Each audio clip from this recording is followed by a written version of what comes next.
السلام علیکم ورحمۃ اللہ وبرکاتہ۔ عزیز طلبہ و طالبات، آج ہم جماعت نہم کی نئی اردو کی کتاب پنجاب ٹیکسٹ بک بورڈ میں شامل فہرست عنوانات کو دوبارہ امتحانی نقطہ نظر سے پڑھیں گے۔ عزیز طلبہ و طالبات، نثر پارہ کی تشریح کا سوال ہمیشہ اردو کے پیپر میں سوال نمبر 3 کے طور پر لازمی پوچھا جاتا ہے، جس میں اس دفعہ یعنی سن 2025 میں 2 چیزوں کا اضافہ کیا گیا ہے، اور وہ اضافہ کیا ہے؟ اس سے پہلے نثر پارہ کی تشریح کرتے وقت سبق کا عنوان اور مصنف کا نام لکھا جاتا تھا، لیکن اب ساتھ ساتھ 2 چیزوں کا اضافہ بھی کیا گیا ہے، اور وہ اضافہ کیا ہے؟ سبق کا عنوان، مصنف کا نام، ماخذ اور سن۔ تو بچوں، اس دفعہ جو آپ نے پیپر دینا ہے تو اس میں ان چاروں چیزوں کا لکھنا بہت ضروری ہے۔ اچھا، جماعت نہم کے طالب علم جو ہیں وہ اس بات سے بھی پریشان ہو رہے ہیں کہ نثر پارہ کی تشریح کا کیا مطلب ہے، کیونکہ اس سے پہلے جماعت ششم، ہفتم اور ہشتم میں وہ اشعار کی تشریح کرتے آئے ہیں۔ نثر پارہ کی تشریح انہوں نے اس سے پہلے نہیں کی۔ جماعت نہم میں یہ ایک نیا سوال ہے، اور نثر پارہ کی تشریح سے مراد پیراگراف کی تشریح ہے۔ اسباق کے اندر سے 2-3 لائنیں پیراگراف کی صورت میں دی جائیں گی، جن کو آپ نے پہچاننے کے بعد اس کا حوالہ لکھنا ضروری ہے۔ حوالہ میں 4 چیزوں کا خیال رکھنا ہے: سبق کا عنوان، مصنف کا نام، ماخذ اور سن۔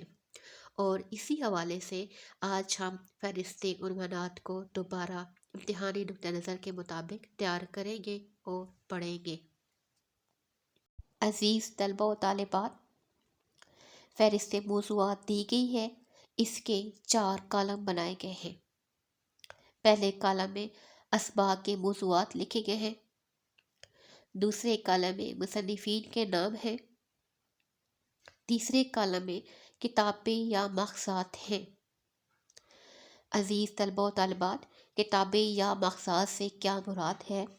تو بچوں، جو آپ کی جماعت نہم کے اسباق ہیں وہ انہی کتابوں کے اندر سے لیے گئے ہیں، اس لیے انہیں کتابیں یا ماخذات کے طور پر لکھنا ضروری ہے۔ سب سے آخری کالم ہمارے پاس ہے اصناف کا، یعنی یہ کتابیں جو ہیں اصناف یا صنف کی کس قسم سے تعلق رکھتی ہیں۔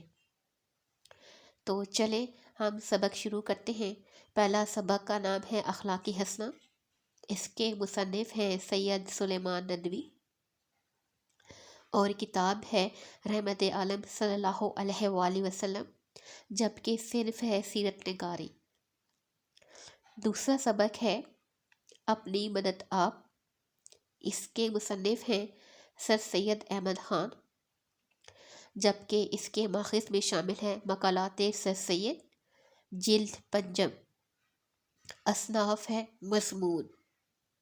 سبق نمبر 3 ہے کلیم اور مرزا ظاہر دار بیگ، اس کے مصنف ہیں ڈپٹی نذیر احمد، کتاب کا نام ہے توبۃ النصوح اور صنف ہے ناول۔ سبق نمبر 4 ہے نام دیو مالی، اس کے مصنف ہیں مولوی عبدالحق، اس کی کتاب یا ماخذ ہے چند ہم عصر اور صنف ہے خاکہ نگاری۔ خاکہ نگاری۔ سبق نمبر 5 ہے آرام و سکون، مصنف ہیں امتیاز علی تاج، اور ماخذات میں شامل ہیں امتیاز علی تاج کے یک بابی ڈرامے۔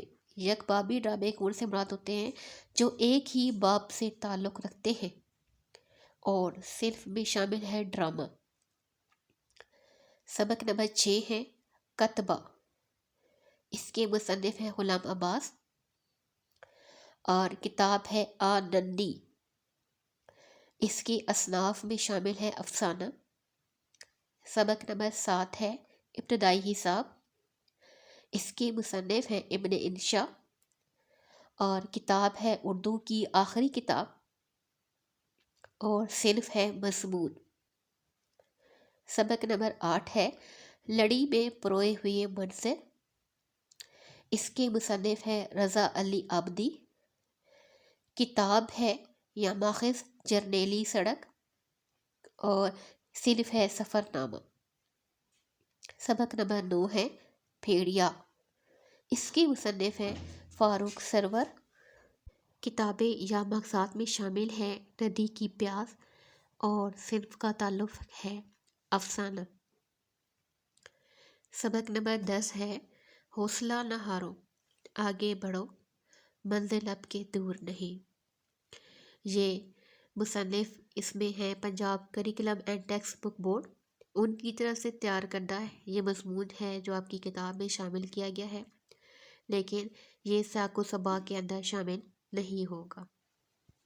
عزیز طلباء و طالبات، اس فہرست سے عنوانات کو آپ سب نے لازمی طور پر یاد کرنا ہے، اور اس کے چاروں کالم جو ہیں آپ کو زبانی یاد ہونے چاہیے، کیونکہ پیپر کے دوران انہی کا حوالہ لازمی آپ نے دینا ہے۔ اور ایک اور بات ذہن میں رکھیں، سبق کا عنوان ہو بہو درسی کتاب والا ہی ہونا چاہیے، اس میں آپ اپنے پاس سے کوئی لفظ کا اضافہ نہیں کر سکتے۔ دوسری اور اہم بات، مصنف کا نام ادھورا ہرگز نہ لکھیں، بلکہ مصنف کا پورا نام درسی کتاب کے مطابق جیسا لکھا گیا ہے ویسے ہی لکھنا چاہیے۔ تمام اسباق کے نام اور مصنفین کے نام، ماخذات اور اصناف آپ کو زبانی یاد ہونے چاہیے، اور آپ نے ان کو زبانی یاد کرنے کے بعد ان کو بار بار لکھ کر ان کی پریکٹس کریں، تاکہ آپ کے ان کے اندر املا کی بھی غلطی نہ ہو۔ سبق کا عنوان، مصنف کا نام، ماخذ اور صرف جب آپ نے بہت اچھے اور خوبصورت انداز میں لکھے ہوں گے تو اس سے پیپر چیکر پر بھی بہت اچھا تاثر پڑے گا، اور وہ آپ کو مکمل اور پورے نمبر دے گا۔